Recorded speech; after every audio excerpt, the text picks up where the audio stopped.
Kipaabot na lang karon sa buhatan sa Cebu Environmental Sanitation and Enforcement Team CONSISET ang memorandum sa hingpit ng pag-implementar sa waste segregation sa syudad sa Sugbo. Kini human nanganti si Grace Wardo, ang pangu sa mong buhatan, na strikto na nilang ipatuman ang pag-segregate sa mga basura human na matikdi nga wala kini napatuman sa katawhan sa dakbayan. Mato din Wardo, say gayon nga ma-issue na ang memorandum kabahin ini, ila dayon kining implementar.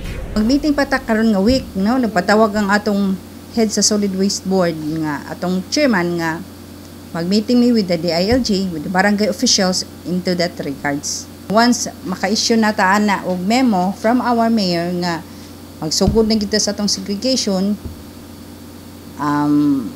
ug ang shim sa atong segregation, ano yung pinaka-importante kanang diha na. Nanganti si Luardo nga wala sila'y pilion nga isyuhan og citation ticket. Lakip na niina ang eskwelahan, simbahan ug mga merkado. Apan gipadayag ni Luardo nga unahon gyud nila ang mga departamento ug buhatan sa Cebu City Hall. Masuroy namin in every department, nya mangayo niya mig pasensya sa mga department heads nato or atong mga admin nga basing may ma-isyuhan natong citation sa wala mag-segregate. So dapat nagyo segregation. Nasuta nga moabot sa 1,000 pesos hangtod 5,000 pesos ang multa sa mga madakpan nga wala mag-segregate sa ilang mga basura. Kipahinumduman sab ni Luardo ang mga garbage collectors nga kinahanglan naka-segregate gyud ang mga basura nga ilang kolektahon aron dili sab sila makamulta nga moabot sa 3,000 pesos ngadto sa 5,000 pesos.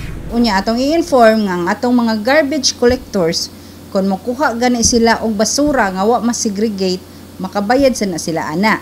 Unya ang pinakamahal pa jud kanang gisegregate na niya ilang iipon og balik kana dako kay silang mamulta pod ana. Pahinumdum ni Luardo sa katawhan nga di gyud magpataka og labay sa mga basura bisan asa ug ampingan gyud ang kalikupan. Kini ang balita, Nova Yanson, Cebu City News.